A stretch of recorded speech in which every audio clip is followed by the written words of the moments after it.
বিসমিল্লাহ ওয়াসসালাতু ওয়াসসালামু আলা রাসূলিল্লাহ।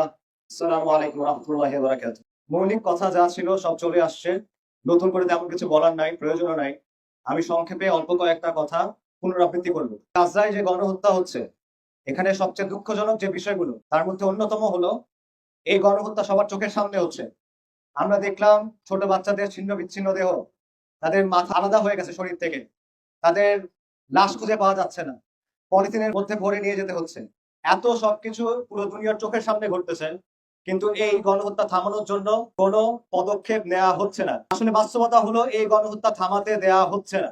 পাশ্চাত্য বিশ্ব, আধুনিক বিশ্ব ব্যবস্থা এই গণহত্যার সহযোগী।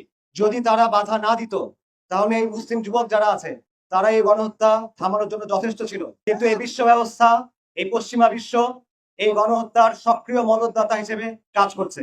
তাই গাজা গণহত্যা থেকে আমাদের যে শিক্ষাগুলো নেওয়া উচিত, তার মধ্যে অন্যতম গুরুত্বপূর্ণ শিক্ষা হলো এই বিশ্ব ব্যবস্থার বাস্তবতাকে বোঝা। গত কয়েক দশক ধরে পশ্চিমা বিশ্ব আমাদেরকে কয়েকটা মন্ত্র বারবার জপ করে শোনাইছে। গণতন্ত্র, মানবাধিকার, আন্তর্জাতিক আইন, এগুলোর ব্যাপারে আমাদেরকে সবক দেওয়া হয়েছে। এগুলোর নামে আমাদের উপর আগ্রাসন চালানো হয়েছে, আমাদের উপর জুলুম চালানো হয়েছে, সামরিক আগ্রাসন চালানো হয়েছে। আমাদেরকে বলা হয়েছে তোমরা এগুলো অনুসরণ করো। আজকে মানবাধিকার কোথায়? আজকে গণতন্ত্র কোথায়? আজকে আন্তর্জাতিক আইন কোথায়? পাশ্চাত্যের চোখে এগুলা খুবই পবিত্র। তারা এগুলার সামনে ইবাদত করে এবং তারা চায় আমরাও এগুলোর সামনে নতজানু হই। জাহিলিয়াতের সময় পবিত্র কাবার সামনে ৩৬০টা মূর্তি ছিল। এই মূর্তিগুলোর মধ্যে ৩টা মূর্তি ছিল, এগুলোর নাম ছিল লাত, মানাত, উজ্জা। আধুনিক জাহিলিয়াতের মূর্তি হলো গণতন্ত্র, মানবাধিকার, আন্তর্জাতিক আইন। এগুলোর সামনে তারা চাচ্ছিল আমরা যেন মাথা নত করি, আমরা যেন এগুলোর আনুগত্য স্বীকার করি। আজকে এগুলোর বাস্তবতা পুরো বিশ্বের মানুষের সামনে স্পষ্ট, পশ্চিমা বিশ্বের মানুষের কাছে স্পষ্ট। মানুষ বুঝতে পারছে যে যেভাবে মাটির তৈরি মূর্তি প্রাণহীন, যেভাবে মাটির তৈরি মূর্তি কোনো প্রতিশ্রুতি রক্ষা করতে পারে না, সেভাবে আন্তর্জাতিক আইন, গণতন্ত্র, মানবাধিকার এই মূর্তিগুলো কোনো প্রতিশ্রুতি পালন করতে পারে না। এগুলা নিষ্প্রাণ, এগুলা নিষ্ক্রিয়। আন্তর্জাতিক আইনের কথা চিন্তা করেন। এই আইনের দোহাই দিয়ে মুসলিম বিশ্বের উপর জুলুম করা হয়েছে, স্যাংশন দেওয়া হয়েছে। আপনারা জানেন ৯০-এর দশকে ইরাকের উপর স্যাংশন দেওয়া হয়েছিল, সেখানে মিলিয়ন্স অফ পিপল মারা গেছিল, কয়েক লক্ষ শিশু সেখানে মারা গেছিল। সেই আন্তর্জাতিক আইন আজকে কোথায়? ইসরায়েল কি আন্তর্জাতিক আইন ভঙ্গ করতেছে না? কোনো কিছুই তো হয় নাই, কারণ এই আন্তর্জাতিক আইনের কোনো বাস্তবতা নাই। মানবাধিকারের কথা চিন্তা করেন। গাজাতে কোন মানবাধিকার লঙ্ঘন হওয়া বাকি আছে? কোন মানবাধিকার সেখানে লঙ্ঘন হওয়া বাকি আছে? বুশ যখন আফগানিস্তানে আক্রমণ করছিল, সে বলছিল আমরা আফগানিস্তানের নারীদের মানবাধিকার রক্ষা করতে চাই। গাজার মুসলিমদের মানবাধিকার কোথায়? গাজার নারীদের মানবাধিকার কোথায়? গাজার শিশুদের মানবাধিকার কোথায়? গাজার বৃদ্ধদের মানবাধিকার কোথায়? এই মানবাধিকার কোনো বাস্তবতা নাই। এই পশ্চিমা বিশ্ব মানবাধিকারের নামে আমাদের উপর বিকৃত যৌনতা শিক্ষা চাপাই দিতে চায়, তারা ট্রান্সজেন্ডার বা চাপাই দিতে চায়, তারা চায় এলজিবিটি এজেন্ডা বাস্তবায়ন করতে।